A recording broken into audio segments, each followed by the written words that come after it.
start a little game of hide and seek. Salut tout le monde, bienvenue dans ma série sur les balles de finissants parce que ça arrive très bientôt. En fait, au Québec, c'est souvent fin juin. Donc j'espère que la vidéo d'aujourd'hui va vous être utile et sachez que même si vous n'avez pas de balles prochainement, c'est pas grave parce que tous les conseils que je donne dans ma série de vidéos pour le bal sont valables pour n'importe quelle autre occasion spéciale. Donc si vous avez bien suivi hier, je vous ai montré la vidéo sur le maquillage, je vous ai donné mes conseils et j'ai fait un petit tutoriel aussi à la fin.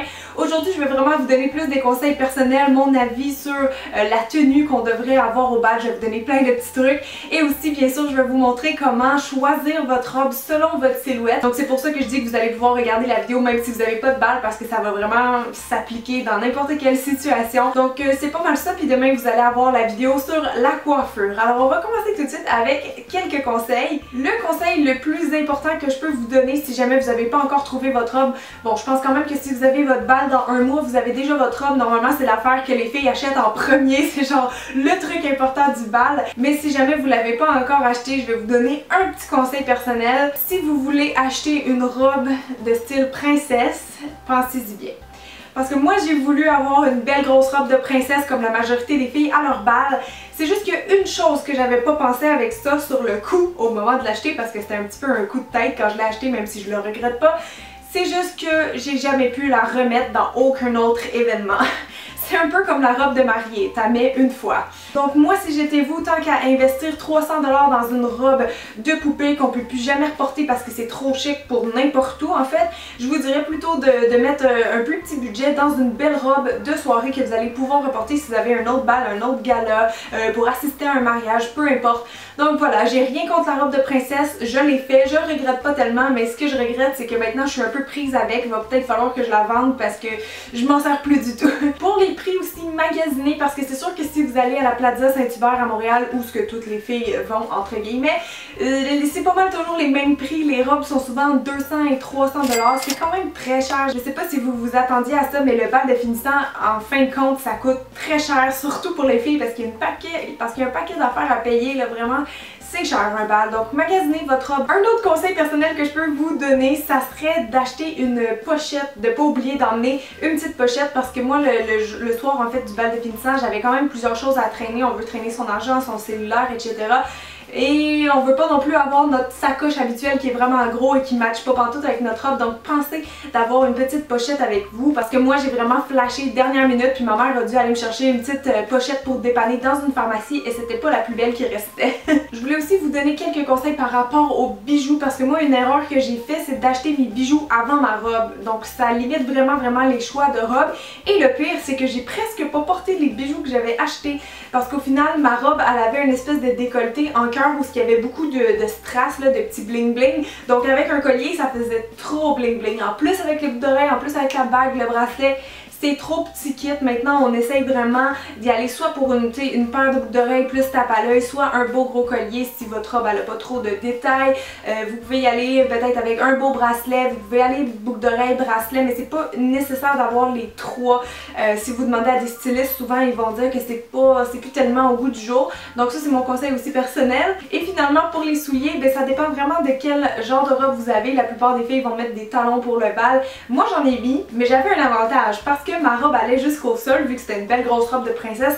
On ne voyait pas du tout mes pieds, donc je me suis permis de mettre des talons hauts, mais des petits talons hauts, juste pour me donner un peu plus de tenue, un peu plus de grandeur, mais sans me faire mal aux pieds. Donc j'ai mis des talons hauts hyper confortables, qui étaient même pas beaux, qui matchaient pas avec ma robe, mais je m'en foutais parce que personne les voyait. Donc je vous donne un petit truc si jamais vous êtes dans la même situation que moi. Sinon, pensez aussi à trouver toujours vos talons selon la largeur de la cheville et du mollet. Un talon aiguille, c'est plus beau sur une fille qui a la jambe élancée et mince. Si vous êtes un peu plus ronde du bas du corps comme moi, les talons qui sont un peu plus épais, ça va être plus confortable premièrement et ça va être plus élégant parce que ça va être plus proportionné et vous allez voir que c'est plus facile aussi à marcher que les talons vraiment aiguilles. Donc c'est pas mal ça. Sinon il y a les plateformes aussi, c'est sûr que ça fait moins chic des fois, je trouve qu'avec le fini qu'ils leur donnent ça fait un peu plus bohème, mais ça peut faire rétro aussi, mais personnellement je trouve que les plateformes c'est beaucoup plus confortable que les talons aiguilles. Donc si vous voulez avoir un peu de hauteur sans devoir enlever vos souliers après 2 heures, ben essayez de trouver peut-être des plateformes qui seraient très chic. Maintenant je vous laisse sur la meilleure partie de la vidéo selon moi, c'est les conseils pour trouver une robe robe selon sa silhouette. Alors vous le savez sûrement, mais il y a des formes de visage comme il y a des formes de corps, donc il y a le X, le A, le V, le O, le I et le H. Ça c'est les formes de corps les plus communes si on veut. Mais j'ai eu la chance d'avoir des modèles pour la vidéo, donc moi je joue le rôle de la silhouette A parce que je suis une silhouette A, une silhouette en poire comme on dit aussi. J'ai eu la chance d'aller à la boutique 1861 à Montréal sur Saint-Laurent qui est juste... C'est la plus belle boutique du monde, sérieusement, c'est le style un peu boudoir baroque, je trippe là-dessus, c'est vraiment un bijou pour les yeux aller là et j'ai adoré l'expérience. Donc vous allez voir toutes les filles, les robes qu'ils portent, ça vient de cette boutique là en fait. Et si j'avais à refaire mon bal, ça serait plus dans une boutique comme ça que j'irais parce que je trouve qu'ils ont des choses beaucoup plus originales vu que c'est vintage. C'est pas la même robe dans plein de coloris différents que vous allez retrouver genre sur la plaza. Donc si vous n'avez pas encore votre robe ou vous avez une occasion spéciale bientôt, ils ont vraiment des belles robes pour assister à un mariage ou autre.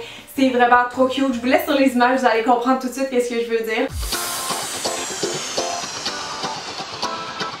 Alors tout d'abord ici on a Gabriella qui est une silhouette I, vous le voyez bien parce qu'elle est toute menue et son corps est assez longiligne. Alors le but ça va être de donner un peu plus de forme au corps et de venir marquer la taille parce que la silhouette I a pas une taille très marquée à la base. Tadam! Alors ici on a un tissu très joli qui aide un peu à étoffer sa silhouette, on a marqué la taille, le décolleté à l'avant lui donne plus de forme et n'oubliez pas aussi que les couleurs claires ça aide à donner plus de volume. Alors ensuite on a la belle Sandy qui est une silhouette H, c'est-à-dire que les hanches et les épaules sont de la même largeur et que la taille n'est pas très marquée. La femme H est comme la femme I mais avec une ossature un peu plus forte et souvent elle va avoir de beaux atouts comme une belle poitrine ou des belles jambes. Qu'est-ce que je vous disais?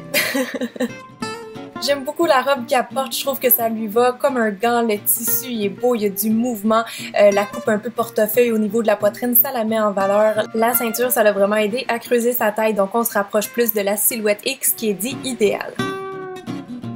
Alors ici, on a une fille que vous connaissez pas, qui est clairement une silhouette A, parce qu'elle a les hanches plus larges que les épaules et une taille très marquée. Ben oui, j'ai des grosses fesses aussi, j'essaie!